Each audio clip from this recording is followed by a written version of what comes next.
Welcome to ILTV's Israel Daily. I'm Aaron Porras, and coming up in today's newscast, Israel's fourth serial election beginning tonight with diplomats around the world casting their ballots.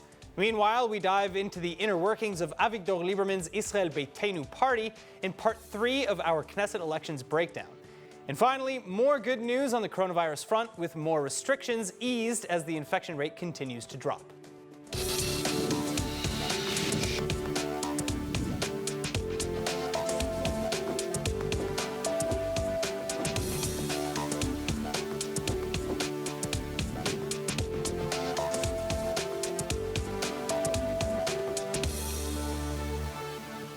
Israeli elections 2021, the fourth national vote in 2 years, finally kicking off with absentee ballot boxes opening tonight around the world. So yeah, this is real now. Israeli diplomats, embassy staffers, and their families living abroad set to begin the voting tonight in Israel's fourth serial Knesset elections. And the first of these 4,000-some ballots are being cast in Wellington, New Zealand at around 10 p.m. Israel time. But following the Kiwis, 103 other stations across 100 other missions will open too, including in 4 new outposts between Morocco, Bahrain, and the UAE. And the voting window will be open for 48 hours. Non-diplomats living abroad, on the other hand, will have to fly in by the end of the month, as Israeli law requires all private citizens to be physically present in the country to cast their votes on voting day. As for the election's outcome, while it's still too early to tell, few are optimistic. A new survey from the Israeli Democracy Institute finding that just 29%, less than a third of Israelis, believe that the election will end the years of political deadlock. And the newest polls, shifting slightly overnight, seem to back up voters' fears, with Prime Minister Netanyahu's Likud party staying in the lead at 29 seats, followed by Yesh Atid, Yamina, and the New Hope parties, with 20 seats, 11 seats, and 9, respectively. And neither left nor right-leaning parties then reaching a 61-seat majority needed to form a stable government. Still, the battle far from over, politicians continuing to hit the campaign trail hard. Prime Minister Netanyahu, for one, reaching out to English-speaking voters overnight in another recent interview, during which time he mercilessly attacked his opposition as inexperienced and incapable, while defending his own career and policies. Among many topics, Netanyahu taking pride in his achievements like Israel's vaccinations drive, the historic Abraham Peace Accords, and international efforts to push back on Iran, all while rejecting allegations of corruption and of promoting or tolerating racist policy in the right-wing bloc. Then Netanyahu also responding to new high court ruling on conversions, pointing to his liberal history on accepting conversions, but adding that we must still defend against fake conversions that could put the identity of the country at risk. I think we can solve the problem of conversion for all streams and all denominations in Judaism, but we also have to protect the borders of Israel so that we're not overrun. And I think we can find a balance between the two. Reform and conservative leaders, however, are condemning the prime minister for insinuating that their movements could be abused by asylum seekers or foreign workers to illegally and illegitimately convert for the sake of citizenship. Speaking of elections, with 13 days left now ahead of Israel's March 23 vote, we move on to our third daily installment of ILTV's Knesset Parties Breakdown. And today we're moving on to the personal political party of Avigdor Lieberman, Israel Beitenu. Chana Rifkin reports. Once hailed as one of Israel's top political leaders, Avigdor Lieberman is a household name, but repeated elections in the last 2 years have been rough on the chairman of the Israel Beitenu party, which is now polling in the middle of the pack with an estimated 7 seats. Now, Lieberman, an immigrant from the former Soviet Union, founded the party in 1999, and the majority of its voters come from Israel's large Russian immigrant population. But the party's policy has always been based on the revisionist Zionism of Zev Jabotinsky, including the principles of national unity, preserving Israel as the nation-state of the Jewish people, and no citizenship without allegiance. For example, pushing for compulsive military or civilian national service for all Israeli citizens. The party then also supports free market economic policies, financial incentives for business, small government, and a Palestinian peace plan that involves the transfer of both land and population. And Lieberman appearing to only seldomly waver from these positions. Still, as with nearly any party, Lieberman and his faction are not without controversy. For one, Lieberman faced charges of money laundering, witness tampering, breach of trust, fraud, and corruption, for which he was acquitted, but still hurt his standing at the polls in 2015. Meanwhile, Lieberman has a complicated history of withdrawing from or dissolving Israeli coalitions, beginning in 2008 when he left Ehud Olmert's coalition in protest against concessions offered to the PA. Then in 2014, Lieberman dissolved his party's union with the Likud over the handling of Operation Protective Edge. And in 2018, while acting defense minister, Lieberman again resigned from the Likud government in protest against a ceasefire with Hamas. And this essentially brings us to today, where Lieberman was considered a kingmaker, and his party had the ability in 2019 to make or break a coalition. But when his demands over military conscription weren't met, he chose to block the forming of a government, sending us back to elections. And since then, he's been in the opposition, vowing never to sit with Prime Minister Netanyahu again. And now joining me with more on the Israel Beitenu party, military and political analyst and former Israel Beitenu Knesset candidate, Colonel in the Reserves, Olivier Rafovitz. Olivier, it's a pleasure to have you back. Now, it's been argued that Lieberman overplayed his hand in the previous 3 elections and that is why he lost seats. How do you think the party will do this time around? As you know, first of all, thank you very much to invite me. I'm not a prophet, I'm only a former candidate, but I believe that today there is more readiness from many people in Israel to vote with Lieberman Israel Beitenu party. Well, what changed? I think that many things change. First of all, Lieberman was and is still very clear with his program.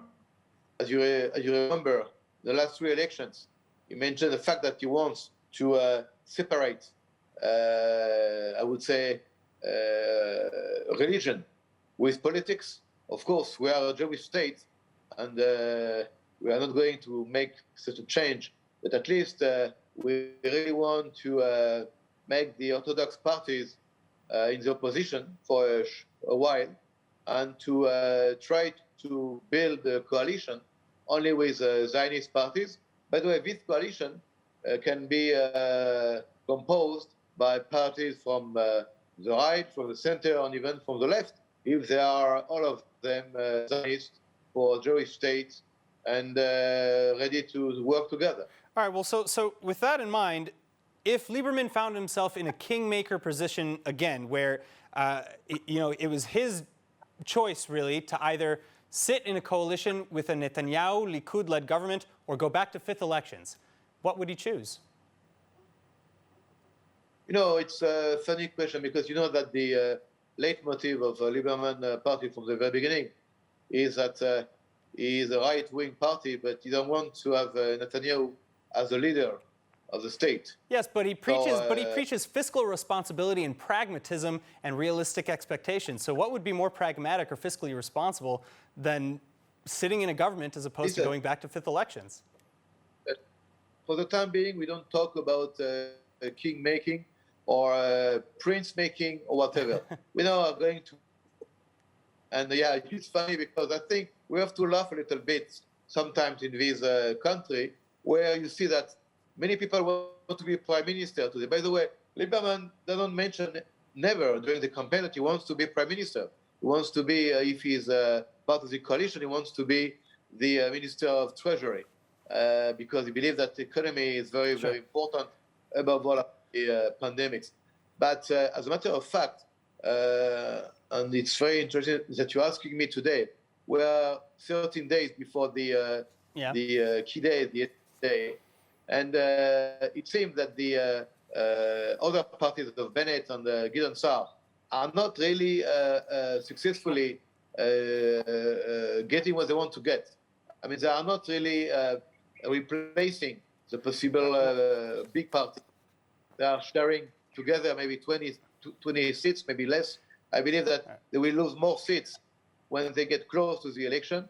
And Lieberman, for the time being, is continuing the same leitmotif to change the regime without making any compromise with Netanyahu himself. All right, well, with that in mind, I think it's going to be really interesting to see how things play out in the next couple of weeks. Olivier, thank you so much for being with us again. You're welcome. Thank you. In other news, Palestinian election campaigning getting off the ground as well. But just who's running in the May 22nd and July 31st votes is still up in the air, with both Hamas and Fatah scrambling to solidify their lists as soon as possible. The Hamas terror organization in Gaza, for one, now locked in a tight primary election, with the main focus on incumbent political head Yahya Sinwar and his biggest opponent, Nizar Abdallah, who, for now, is reportedly in the lead. Though that said, there are 5 candidates in the Hamas running. And meanwhile, Palestinian Authority President Mahmoud Abbas's Fatah party is releasing its own big news this week, with party members announcing plans to officially run on a unified list, and this after high-ranking members in the party attempted to divide it into smaller individual factions. Specifically, Nasser al-Qudwa, member of the PA Central Committee and nephew of late Palestinian leader Yasser Arafat, who defended Palestinians that are, quote, fed up with the Palestinian internal structures, government misbehavior, and lack of rule of law, etc. So what will Palestinian elections look like? Will they be fair? Will they even actually happen? Joining me to discuss is founder and director of Palestinian Media Watch, Itamar Marcus. Itamar, thank you so much for being with us. Now, what can you tell us about the top contenders in Hamas's primaries, Yahya Sinwar and Nizar Abdallah? I think the truth is that right now that's been a last-minute change for Hamas, and up till now, Yahya Sinwar has always been assumed, so we can't really tell how that's going to impact. I think more significant is when we look at the recent polls, the last polls that were taken, we get a very, very interesting finding. First of all, a Fatah list running against a Hamas list, Fatah only wins by 4%, 38% Fatah, 34% for Hamas. Now, what's interesting, though, is if Marwan Barghouti runs his own list, then he gets 25% and Fatah only gets 19%. So what's happening here is Marwan Barghouti, who is in jail, who is a terrorist, who's sitting 5 life sentences for murder of 5 civilians, he gives an incredible boost to Fatah. Now, even more significant, and I think this is where we see how problematic this has to be for Israel. Right now, if presidential elections were held according to the last poll, Ismail Haniyeh, the head of Hamas, would get 50%, whereas Mahmoud Abbas would get 43%. Now, then the question was asked differently. If Marwan Barghouti ran for Fatah, what would happen? And then Barghouti gets 61% and Ismail Haniyeh gets 37%. Why is this so significant? Hamas leader running against Fatah leader right now, Hamas wins the election. How does Fatah win the election? Only by putting an imprisoned terrorist who's sitting 5 life sentences in jail for murder. Only then do they defeat Hamas. It tells us how important terror is in the Palestinian psyche. That Marwan Barghouti can be so popular for president is shocking, and it must be shocking to anyone who's looking at Palestinian society. They have so many problems, economic problems, social problems. You name, they have problems. Marwan Barghouti has absolutely no background in anything. He has only been a terrorist, and now he's been a prisoner for 15 years or so. How is he going to be someone who's going to save them? No, they don't care. As long as he was a terrorist, he would win the election. And that's what's tragic for Israel. Well, and that also brings me maybe to my next question, because you see the Fatah party, they recently announced that they are running on a unified list, and I'm assuming that includes Marwan Barghouti. So how does that affect all the polls and all the standings and the things that you just mentioned? So first of all, if Fatah has been saying for the longest time that they want a unified list, we have to see that they really do have a unified list.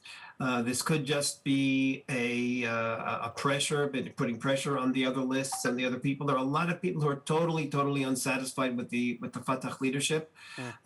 So it could be that it's just some fake news to take the pressure off. I don't think some of those, for example,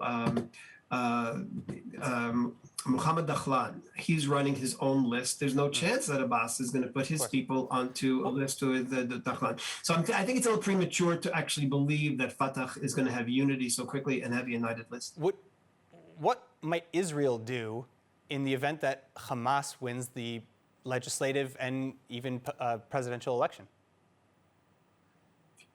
Okay, this will be a tremendous challenge. First of all, it'll be a challenge in terms of the day-to-day running of contacts with the Palestinian Authority. As you know, Israel collects tax money for the PA. We pass them over. We have we import and export. And we are not interested, the government is not interested in the Palestinian Authority collapsing. So Israel would have a great challenge there. On the other hand, internationally, I think the pressure on Israel will disappear. No one can put pressure on Israel internationally to give up land, to make concessions to an organization that openly says that it wants to destroy Israel in the name of religious obligation upon which it cannot compromise. So internationally, we'll be stronger. We'll have a lot more flexibility in terms of what we have to do and necessarily do in the region. And I think we'll be very pragmatic in terms of running day-to-day life with the Palestinian Authority ruled by Hamas. All right, Itamar Marcus, thank you so much for your insights. You're very welcome. Have a good day. You too. Moving on, surprise, surprise, Iran continuing to deny any involvement in an attack on an Israeli-owned ship in the Gulf of Oman. But this as both Israeli and American officials are accusing Iran of increasing aggression. In a bizarrely ironic statement sent to the United Nations on Tuesday, Iran's UN ambassador is accusing Israel of playing the victim to distract attention from its destabilizing acts and malign practices in the region. And this in response to a letter from Israel's UN ambassador Gilad Erdan blaming the Iran Revolutionary Guard of attacking an Israeli-owned cargo vessel in the Gulf of Oman in February.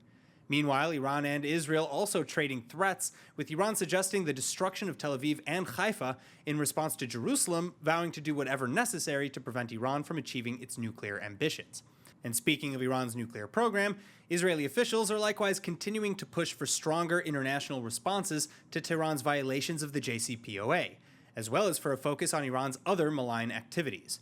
And arguably for the first time since taking office, the Biden administration seeming to agree. The United States State Department now blacklisting 2 IRGC officials as human rights abusers, while continuing to push Iran to comply with the JCPOA before the United States sanctions can be lifted. But finally, offering voices of support, a bipartisan group of 140 lawmakers, 50-50 Democrat and Republican, are going one step further. Sending a letter to Secretary of State Antony Blinken, the letter is urging the White House to ensure that any future deal with Iran, quote, comprehensively addresses the full range of threats that Iran poses to the region, end quote, including their nuclear program, their intercontinental ballistic missiles program, and their state-sponsored international terrorism. And this especially after an Iranian rocket hit a United States airbase in Iraq just last week, the latest in a series of serious escalations. In related news, while the United States does seem to be holding strong against Tehran, many in the international community remain unconvinced of the Biden administration's resolve, arguing that the White House is already falling back to appeasing the Ayatollahs. But here now to discuss, we have Israeli journalist and attorney Ben-Dor Yemini, and research fellow with the Institute on Counterterrorism and the IDC Herzliya, Dr. Fadi Ismail. Thank you both so much for being with us. Now, Ben-Dor, I'm going to start with you. You are the one you are one of these critics, really, who are saying that the United States is back to its appeasement policy. What makes you so convinced about that? Well, a lot of moves coming from the new establishment in Washington. Namely, I mean, immediately after the Houthis, for example, bombarded Saudi Arabia, then there was a declaration that the Houthis are not a terror organization. Just 2 weeks after it was declared by Blinken, and the appointment of Rob Malley, for example. I mean, he managed the negotiation in the time of Obama in 2015. Now, when you see it all together and you see that actually Iran is keeping with bombardments. I mean, almost every 2 days there is something which is taking place in Saudi Arabia. Sometimes it's by proxy, of course, by the Houthis, but it is happening all the time. And we do not see, unfortunately, a real change from Washington. And appeasement will not help in this time. I'm not saying that we need a new war. I'm not saying that we need a new attack, but we have signs that the GDP of Iran is going down in something like between 6 to 7% every year. So we just have to wait. Yes, during this time we have to suffer maybe from more attacks, but it might be much better than any kind of appeasement. All right, well, Dr. Ismail, let's turn to you now. I want to get your take on everything that's been going on between the United States and Iran. Obviously, Ben-Dor Yemeni bringing up the Houthis, and this also is very much in line with 140 bipartisan lawmakers in the United States who are, again, pushing the United States to incorporate ICBMs and support for terror proxies within the larger framework of negotiating with Iran. So what do you make of all this? And of course, the third arm, which is we expect Iran to back off from its meddling in parts of the world that it has no business meddling in. That's actually the biggest one if you think about it deeply. Look, let's bring it down to brass tacks. The U.S. administration, the current administration, is seeking ways to re-enter the Iran nuclear deal without seeming as if they are just yet another Obama administration. I mean, President Biden has made that statement several times. He says, I'm not the third Obama administration. So how do you go back to that deal without seeming like you're just a continuation of things the way they were left at in 2016? Now, the other side of it is, I mean, this is one dilemma that they have. The other one is in politics, or in life in general, I'm a big believer that you cannot go back. I mean, philosophers say you cannot dive in the same river twice. And I think this is very true for politics, definitely international politics. The international atmosphere is different today than it was 10 or 7 years ago. Iran's situation is different, actually worse than it was in 2016 and 2015 when JCPOA was signed. And Mr. Biden has actually a few assets that he can still use to pressurize the Mullah regime, assets that were gained during the Trump administration. And from what I'm seeing, Mr. Biden is not quick to give up those assets, although they do project some level of interest in returning to that deal that from an Iranian standpoint, being such good merchants like they are, only serves to toughen their position. All right, Dr. Fadi Ismail and Ben-Dor Yemeni, thank you so much for being with us. Now, in some more good news on the coronavirus, health officials celebrating Israel's apparent dodging of the post-Purim holiday spike in infections, especially considering that the country essentially simultaneously reopened parts of the economy. Yet the rate of infection continues falling now to just 3.3%, with about 38,600 active cases remaining today, 653 of whom are in serious condition. And so with the good news in mind, government leaders are continuing to ease restrictions too, with plans to soon allow larger gatherings at occasions such as weddings and sporting events, in addition to already allowing some venues to reopen under limited capacity and for green passport holders. Meanwhile, following public pressure on the government, the cabinet Tuesday deciding also to allow international flights between Israel and 4 new locations: Athens, Rome, Moscow, and Addis Ababa. Beginning at first with just a few flights to bring Israelis back home, and then later increasing as needed. And finally, the cherry on top, coronavirus czar Nachman Ash saying that it's increasingly unlikely that there will be a renewed closure before the next holiday of Passover. Though, of course, Ash is telling Army Radio that we're not completely out of the woods just yet, and that there is continued need for self-control, lest we want another new and terrible virus mutation to cause an outbreak in the state. And now let's take a look at the weather forecast with Hannah Rifkin. Thanks, Aaron. Lows tonight to sit at 57 degrees Fahrenheit or 14 degrees Celsius. Then warming up a bit, tomorrow's highs calling for an average of about 73 degrees Fahrenheit or about 22 degrees Celsius. Israel's northern region expecting showers throughout the day and partly cloudy to sunny skies for the rest of the country. Back to you. All right, now before we go, of course, let's take a look at what's going viral in Israel.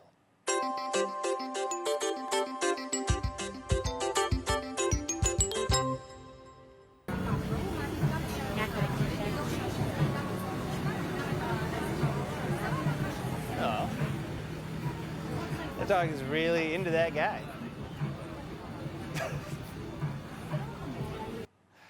He acts like he doesn't like it, but I think he does.